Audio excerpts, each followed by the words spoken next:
is get used to hearing no. Just get used to it. Just think to yourself, 1 out of 100 people is the yes, right? Now, every now and again, you're going to run into what we called and what we refer to as a laydown. A laydown is a prospect that just says yes to anything, right? And you're going to get a couple of these. Laydowns, low-hanging fruit.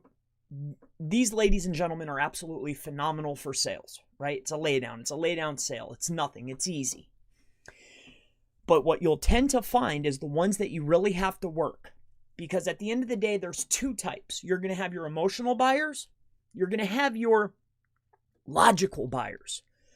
9 times out of 10 when we're talking with businesses, particular businesses, depending on the industry that you're in, I don't mean to sound piggish, but generally it will be males, okay? Logical thinkers, most of the time. So they want to hear numbers and results, all right? So you need to be able to craft your pitch, all right?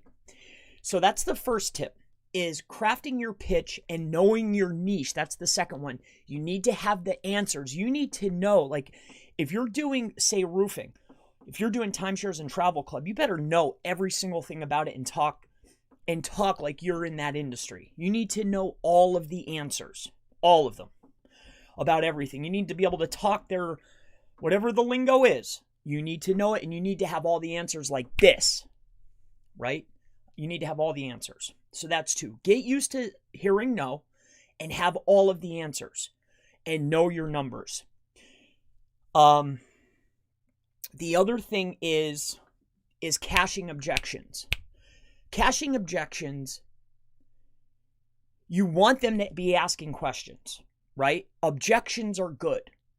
No's within the conversation are good because each no within the conversation is getting closer to the yes. All right. The more times that I can answer a question because they don't believe me, it's the better for me. Because every hesitation and every answer I give them is giving them more and more reasons to say yes to me. Okay. Now,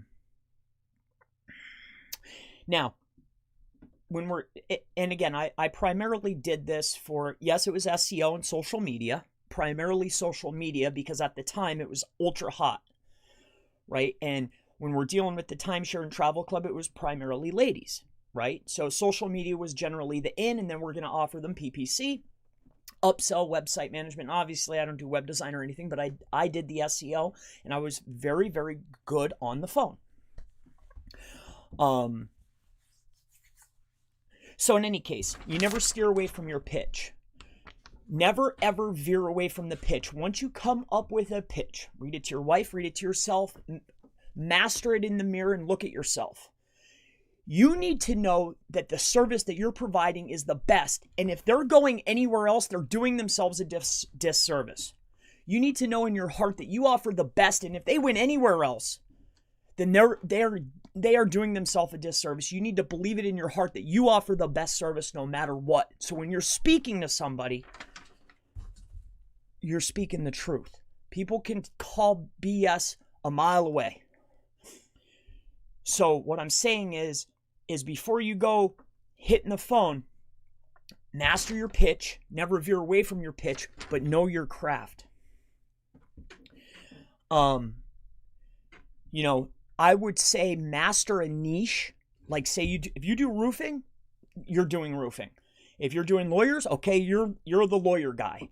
Because as I wrote this out, I was thinking to myself, well, what's my specialty? Because I specialize in this niche, and that's how I would run with it. I specialize in this niche. I can show you past customers. If you don't have past customers, there's a way around that. We can talk about that. But let's talk about mastering the numbers and knowing exactly.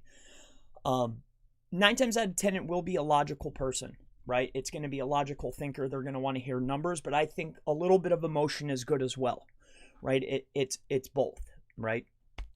So we're going to do the example here. Those are just a couple tips as we go in here. I'll go over more. And this is just from my experience and what I know and how I can help you. I'm just giving you the information that I have. I'm not the best at it. I was relatively good, but I'm not the best. And we will cover a pitch. But let's say we're doing roofing. All right. Now, obviously, some of the more low-hanging fruit is going to be the guys that are already advertising. And the reason being is because, finding them on Facebook's a little bit harder. All right. Because you have to be subscribed and looking at other stuff that's related. Like that stuff's the ads aren't going to just show up. Now with Google, it's a little bit easier because I could look and see, all right, who's paying money for ads? But everybody and their brother is targeting the guys that are already doing that. That's the first thing. That's the low-hanging fruit. I know these guys can't rank and they're paying money to try to get there. But everybody is doing that. Now, I might want to suggest, looking in here at Google My Business, but we need to compile a lead list, right? We need potential prospects in order to be able to get a sale. So we need to compile a lead list. So this would be step one, Excel, Google Sheets, whatever you're using, Notepad, but we need to compile a list, all right? Now, I would compile the biggest list that you possibly can, all right? Now, if you're more specialized in multiple niches, then great. But what I would tend to do is specialize in one niche and compile your list and go city by city by city until you have at least 200 leads. Because until you really nail your pitch and you can really get the feel for it, right, it's going to take you a little bit. Do not be discouraged. That's another tip. You're going to hear no and no and no, but just know every no that you hear is one more closer to one yes. All right? It's essential. Just learn to love the no because that next one could be the yes. All right? That's the biggest thing right there. Do not get discouraged. If I could tell you anything, it's that right there. All right? So in any case, we need to compile a lead list, right? So when compiling a lead list, let's just say now, obviously you want to get at least 200 different prospects. So you're going to need to do more than one town or one area. Now you need to know your information. Now, what kind of information do I need to know, Chris? Well, you need to know who their competitors are. All right. You have to know who their competitors are. You need to know what the search volume is, and you need to know what it is per sale. Because obviously you're not going to want to be targeting a specific type of service if it's not worth it to be able to carry your cost, right? You need to think about that. So you might not want to go for, maids in Virginia because they're probably not getting a lot of business, right? This is what I'm getting at. So knowing your numbers, knowing who the competitors are, and knowing what the competitor's search traffic is. And we're going to utilize this within the pitch when we're speaking to somebody. So you need to know this. So once we've compiled a list of, say, 200 potential prospects, trust me, the people that are operating, maybe not all of them, but most people within a particular region or people that you will be calling that are business owners, if you can get to the actual business owner, and that's another thing I want to talk about. Listen, in my opinion, this calling back and chasing your tail, don't worry about that. Just move to the next lead. You're looking for the yes.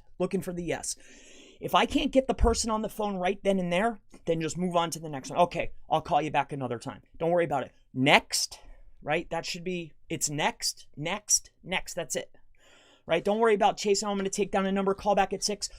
The chances of you closing on somebody that's a callback are about slim to none. Trust me on this. I got to touch them 6 times before. That's nonsense. You're looking for the yeses. That's it. Who's going to talk with me right now? Because eventually you're going to hit somebody that's like, oh man, I've been looking for somebody like you. Oh yeah? Great. Well, I'm your guy. Let me tell you why. Right? So, in any case, let's say we've compiled our list, 200 people. All right? Maybe more.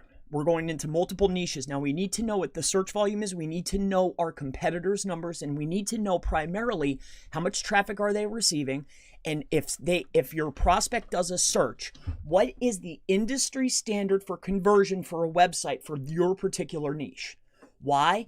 Because generally after you people are going to go fact check. Again, this goes back to knowing your craft and don't BS people, because it's going to come back, right? So whatever you're telling, it has to be the truth all the way.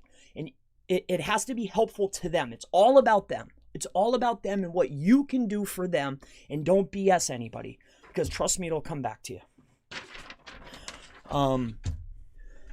So in any case, I hope this is helpful. I mean, I have more we'll go through a pitch, and you can craft the pitch, whatever. But I just wanted to give you the tips first, because I feel that it's important, especially getting used to saying no, compiling your list, knowing your numbers, knowing what the industry standard is, knowing how much search volume, are they using ads. Just know all of your information, and you'll get the hang for it, and don't worry about it. You can even use like a alias, a name. You could be John from whatever your agency name is, and I'm calling on behalf of whatever. How are you today, right? But yeah, so we've compiled our list. We know our numbers. We know what the industry standard is for conversion from a website. Okay. I think that gets into it. Let me see if you have any questions really quick.